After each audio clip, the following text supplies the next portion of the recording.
will hear a telephone call between a woman and a customer service representative at a moving company. You have 30 seconds to look at questions 1 through 6.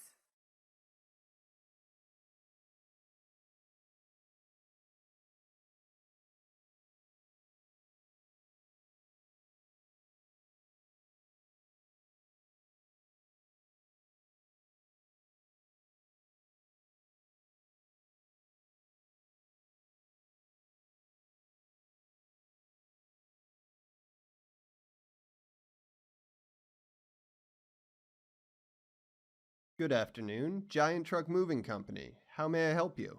Yes, hello. I'm calling to get some information for my upcoming move. My family is relocating to a new apartment across the city. Sure, I'll be happy to help you. Have you made a reservation with us already? No, I tried to use your online price quote system, but it didn't seem to work for me. I kept getting an error message. Okay, I'm sorry about that. We've been having some problems with our website recently. I'd be happy to provide a quote over the phone. Tell me, did you at least get a customer inquiry number when you filled out your information online? Yes, I did. I can give it to you. AD5659837JC6. Thank you. Yes, I see your record here. Miss June Rayburn, correct? Yes, that's me. Yes. I see that unfortunately, any information you entered wasn't saved in our system. We'll have to start your quote from the beginning. Would you please provide your current address and the new address so I can calculate the mileage? Sure. We're headed to 798 Scottsville Street in Grand City. Thank you. To confirm, that's 798 Scottville Street in Grand City. Wait, I'm not sure that you got that. It's Scottsville. That's Scottsville. Ah, yes. Thank you for the correction. And did you say that's your current address? No, that's my destination. Got it. Okay. 798 Scottsville Street in Grand City. And what is your current address? I live at 12 Irving Court, which is also in Grand City. 12 Irving Court. Thank you. So, your move will be about 6 kilometers across the city. Yes. And what will you be moving exactly? I have a 2-bedroom apartment with some large furniture like a sofa, a kitchen table, a couple dressers, and 2 beds. Oh, and we have 3 large wooden bookshelves as well. Okay, no problem. Give me a moment to write that down. Okay. Any other large furniture you need transported? Well, I have several large chairs in my living room, but I'm thinking about selling them before my move, so I would prefer if you didn't include those items in your quote. The only other large item we have is our patio furniture. Patio furniture. Okay. And you said you live in a 2-bedroom apartment, right? That's correct. Usually, we estimate that a normal 2-bedroom apartment requires about 60 medium-sized boxes to pack all your things. Do you think that sounds about right? Well, I have a hard time guessing, really. Let's just go with that number for the quote, I suppose. Okay then. Give me a moment to calculate things here.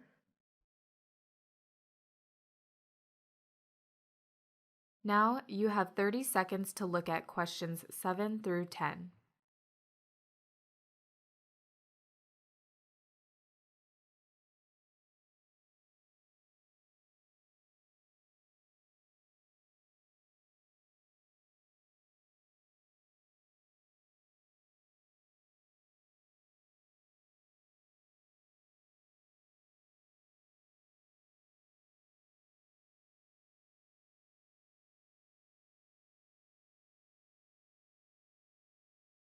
Oh, wait. How could I forget? I forgot to tell you that we also have a piano. Oh, I see. I'm sorry to tell you that our company might not be able to move your piano. Oh, that's too bad. Can you tell me what kind it is? I'm not sure what style it is, but it is quite small, for a piano. You see, the hallway leading to my current apartment is very narrow, so I had to buy one that would fit into my place. And do you remember how many movers were required to move it into your apartment? Did they use any special equipment? No, I remember there were 4 movers and no special equipment. They just lifted it in. I live on the ground floor with no steps leading to my place. I see. It may be okay then. That's great that there are no steps at your current address. Are there steps we would need to climb at your new place? Maybe just 1 or 2. I don't remember, to be honest, but my new place is also on the ground floor. Aha! Maybe this will work then. Let's include the piano in your quote for now, but eventually we'll have to take some measurements to confirm whether or not we can move it. Okay. I guess I would have to hire a piano mover if you couldn't move my piano. That's correct. But I am optimistic about it based on your description of the piano. For now, let's get you a quote assuming we can do it. Just a moment while I calculate everything. Okay, it will be about $575 for your move. This number depends on how many boxes you have after everything is packed, and of course, whether or not we will be moving your piano. Without the piano, the estimate would be about $100 cheaper. Okay, thank you. Your quote is cheaper than some others I've received, but I will end up paying more in the end if you can't move my piano. I mean, if I will have to hire another company to move it. What must we do to verify whether or not your company can move my piano? Let's do this. Please take a picture of the piano. Send it to me along with the basic measurements, that is, the height, width, and depth of the piano. Send it all to me in an email. That should be enough information to verify whether or not we can move it. Great. I'll do that right away this afternoon. If it turns out you can move my piano, I will be eager to schedule my move with you. Perfect. I look forward to hearing from you. Is there anything further I can help you with today? No, thank you very much for your help. This is the end of section 1. You have 30 seconds to check your answers.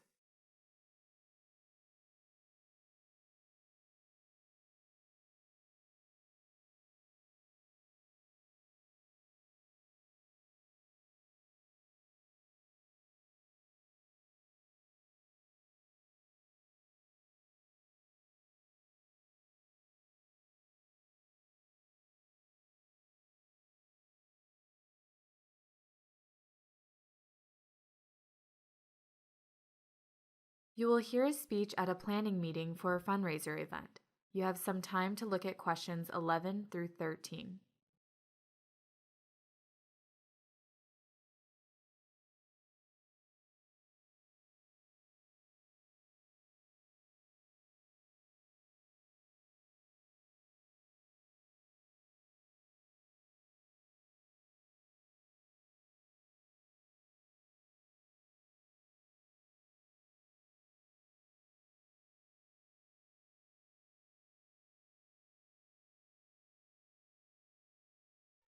Welcome, everyone. Thank you for attending this evening's orientation gathering. I appreciate your generosity and your willingness to volunteer your time to help out at this year's Beach Bash Party at the Moray Bay Beach Event Center. With your help, we will raise much-needed money for our summer youth program at Moray Bay Aquarium. As you may know, my name is Dr. Michael. I've been the director of Bay Aquarium for 15 years. Now, before I go over some important details related to the Beach Bash event, let me first provide you with some background about Moray Bay Aquarium and our summer youth program, for those of you who are new volunteers. The mission of the Moray Bay Aquarium is educational. We house over 475 species of ocean wildlife here. Of course, we have some sharks and jellyfish, the animals that everyone loves to see at an aquarium. However, most of the ocean wildlife in our aquarium comes from local sources. That is Moray Bay, the nearby coastline, and the deep waters within 200 kilometers of the aquarium. We want to provide the local community and visitors to our area an opportunity to view and learn about our unique marine wildlife. We believe this can accomplish 2 important goals. The first is, by learning about the incredible wildlife in our region, people may come to appreciate it more. Secondly, then, as understanding and appreciation grows, so too does the likelihood that people will try even harder to protect and preserve the marine ecosystems in our region.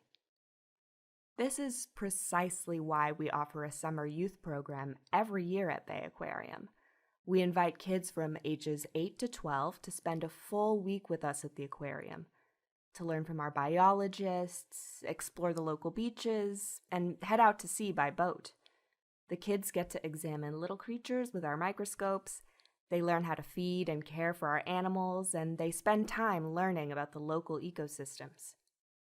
This great program is why you're here tonight. We hold the Beach Bash event every year to raise funds from the community for our summer youth program. Thank you again for volunteering to help at the party. Now you have 30 seconds to look at questions 14 through 20.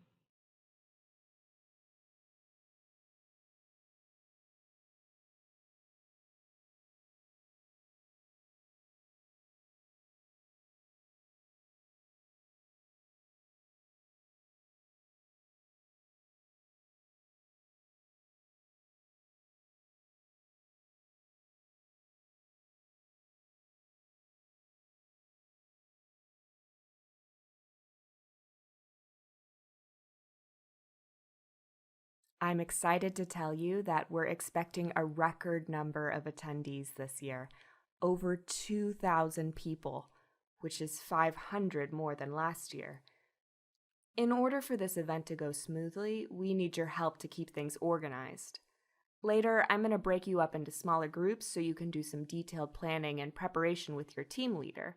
But first, I want to give you a brief overview of how the event is organized.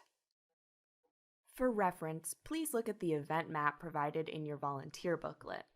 The first team of volunteers, Team 1, you are the greeters and ticket takers.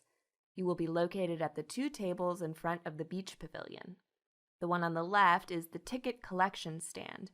You will simply take tickets from the guests who pre-ordered their event tickets. All you need to do is take each person's ticket and hand them an event brochure. The one on the right is the ticket sales booth. Anyone who didn't pre-order tickets online or over the phone will have to wait in line to purchase a ticket from you. Okay, now, Team 2. You will be stationed at the information centers. There will be 3 information centers placed at each end of the Great Hall, and of course one inside the entrance to the pavilion. It's just inside the front door to the... let me confirm this. Yes, it will be to the left after you enter. Your job is to help visitors when they have questions. Please become very familiar with the layout of the facilities before your volunteer shift begins. Guests will want to know where to find restrooms. There are some in the Great Hall, but there are also some directly across from the information booth at the entrance to the pavilion. They may also want to know where to find the food court or the game area. Notice how the game area is located along the wall facing the bay in the Great Hall. There are 2 places to find food. One is in the pavilion. Let me see. Yes, it's near the information booth. The other, the food court, is at the back corner of the Great Hall, on the same end as the main stage. No, that's not right. Excuse me. It's on the same end of the Great Hall as the game area. The main stage is on the other end of the Great Hall. You see it directly in front of you as you enter the hall from the pavilion. Finally, then, Team 3. You will be responsible for helping to keep the event space clean and organized during the festival. I know, this isn't the most fun assignment, but it's critical to the success of the event. With all the food and games going on, things get cluttered quickly. Please check near the food court area often, as that is the space that can get quite messy. Please also note that there are trash bins located just behind the kitchen in the pavilion. They're just across the alleyway. Use these trash bins for anything you pick up so the bins in the pavilion and the hall don't fill up too quickly. Okay, That is my brief orientation to the event. You will now break up into teams to get some more information from your team leader. Thank you once again for volunteering at this year's Beach Bash. This is the end of Section 2. You have 30 seconds to check your answers.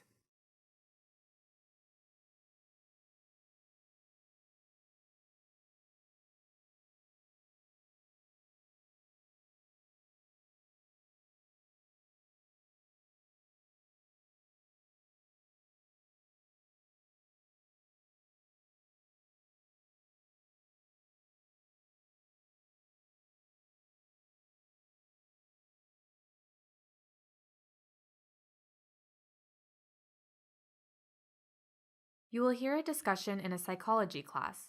You have 30 seconds to look at questions 21 through 28.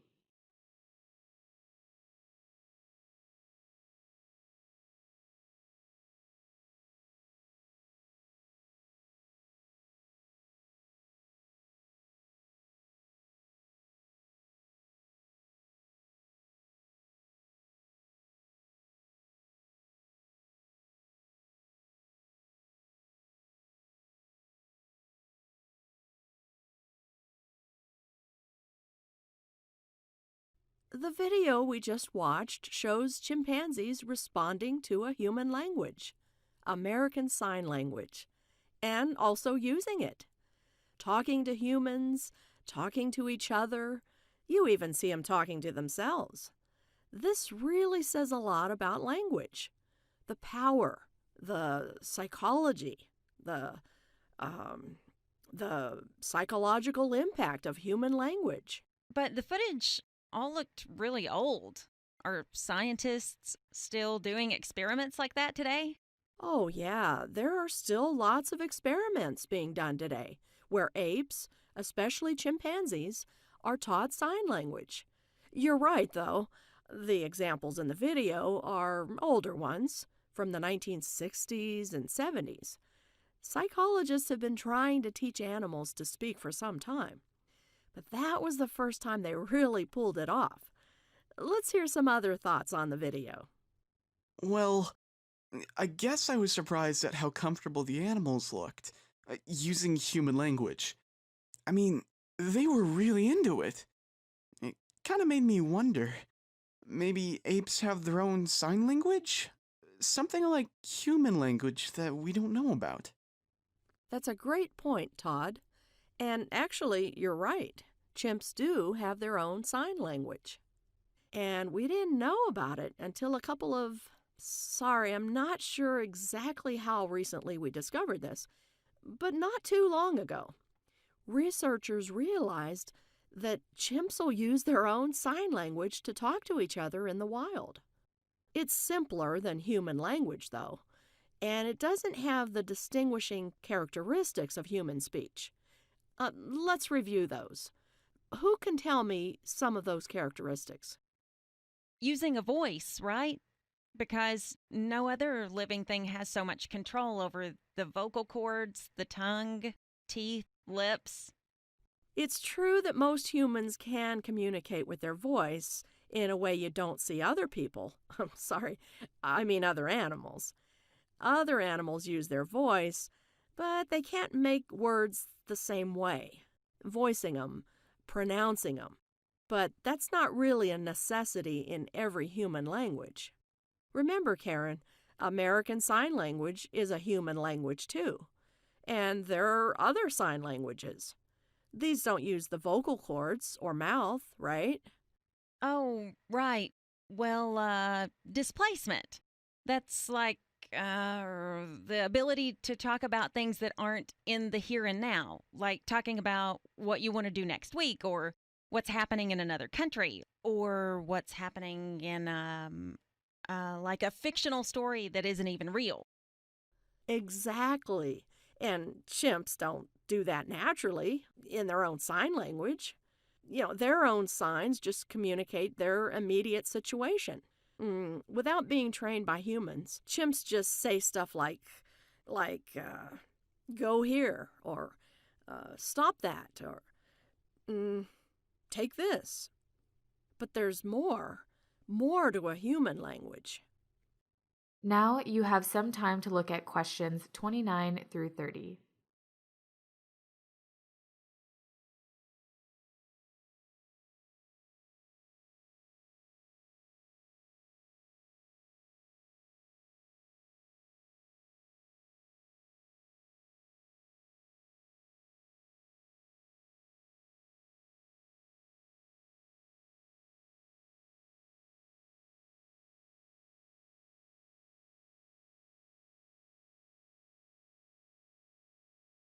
Maybe chimp language isn't productive in the same way as human language. You've hit the nail right on the head.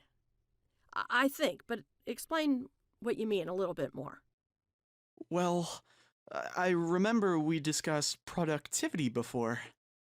The feature of language that lets us make, say as many different kinds of things as we want. Because we have so many words and we can combine them all in these different ways. It sounds like maybe chimps have just a few words? Right. Um, Without human training, they can only say a few things because their vocabularies are small. And again, wild chimpanzees are also limited in what they can say because they can't talk about displaced topics outside of whatever's going on when they're signing. Now, when they're trained, chimps and apes can use all the features of language. Uh, they can tell jokes, talk about the future, and they learn enough words that their language gets really productive. Even with just a 300 or 400 word vocabulary, they can say all sorts of things. I'd still argue, though, that displacement and productivity are uniquely human. These animals have to learn this language use from humans, and they don't reach the level of language complexity that humans do, even after a lifetime of training. This is the end of section 3. You have 30 seconds to check your answers.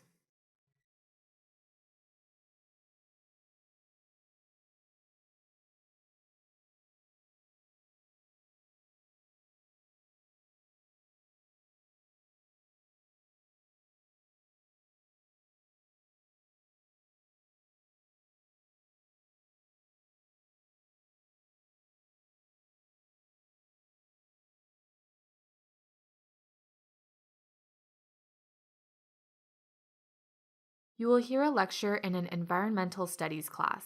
You have 30 seconds to look at questions 31 through 34.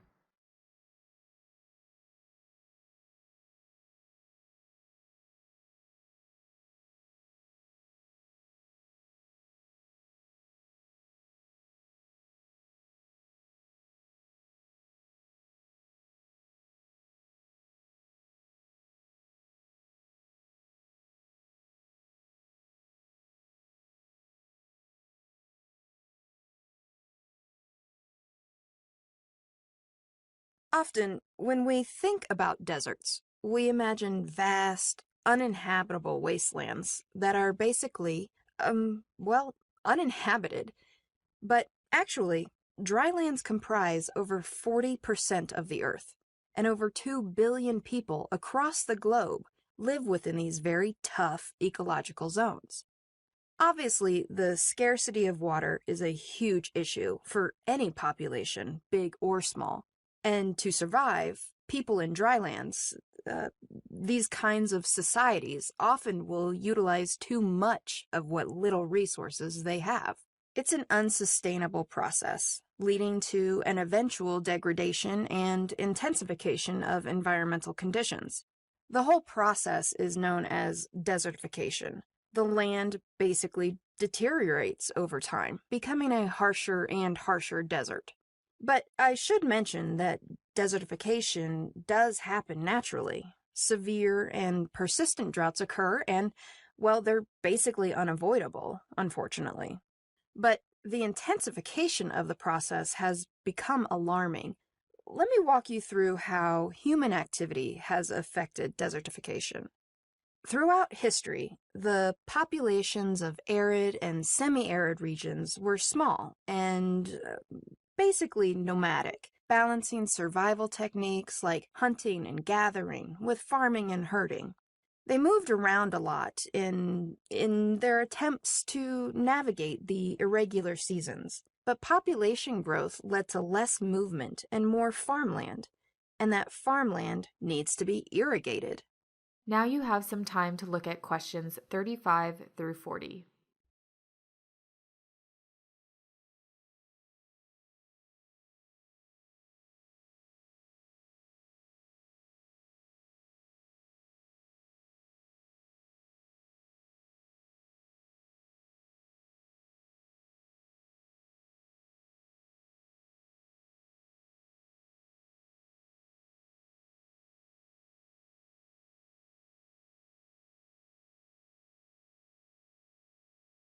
Now, all life is essentially dependent on healthy soil. Plants can't grow without it, and without plants, there aren't any crops for people or, for that matter, grazing animals. Healthy soil is the result of a few concerted efforts, like heavy composting, rotating crops, and using chemical fertilizers sensibly and correctly. And for truly rich soil, there needs to be fungi and microorganisms in the earth, byproducts of organic decay. The breakdown of dead plants and animals provides nutrients like carbon, nitrogen, and sulfur and phosphorus. Now, those components need to be maintained in the soil in order to farm effectively. That's true anywhere, not just in dry areas. Without proper conservation of healthy soil, we begin to see desertification.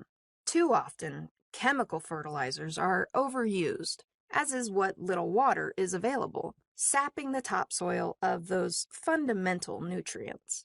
If plants can't draw nutrients from the earth, they don't grow, which means there are fewer root systems. Absent of those roots, the soil becomes too compact or too loose, resulting in erosion, and that leads to even further desertification. But there are also a few other causes. Grazing animals can be responsible as well. Livestock like cows and sheep are obviously very important to any robust farming society. But the problem with permitting animals to feed uncontrolled in dry regions with few predators and no migration is that they can quickly eliminate all plant life. And like before, without vegetation cover, topsoil is exposed. So we see erosion starting when heavy wind or storms sweep the land. And here's another cause that I know some of you are already thinking of: the reckless clear-cutting of forests. That too can set off the desertification process. Trees are needed for securing topsoil and reducing wind erosion. Again, balance. Sustainability is too often disregarded, resulting in still more degradation. And keep in mind that a region without grasses and trees only gets hotter and hotter over time. The process doesn't stop with erosion. The stark surface reflects sunlight back into the atmosphere, leading to greater evaporation and less rainfall. So, how exactly can desertification be stopped? A big part of the problem is that these societies living in these kinds of harsh zones are usually marginalized and very poor. Some are even war refugees on the run from invading militias. They're, well, desperate sometimes. It's only through education, the teaching of sustainable agricultural techniques, that desertification can be slowed or stopped. Common sense treatment of topsoil is key, and crop rotation has to be practiced. The planting of cover crops like beans and lentils, that's been shown to boost nitrogen in topsoil. Responsible irrigation should also coincide with building terraces in hilly areas. Those terraces, they look kind of like stairs built into the side of a hill. They help to prevent runoff and erosion. Planting more trees in specifically chosen locations can also lessen environmental degradation and help to stabilize the soil. And we're still developing ways to adapt. Conservation ingenuity has resulted in something called arid aquaculture, a method of breeding fish in the salty ponds of certain drylands. So as bleak as all this might seem, there's still plenty of opportunity to overcome it.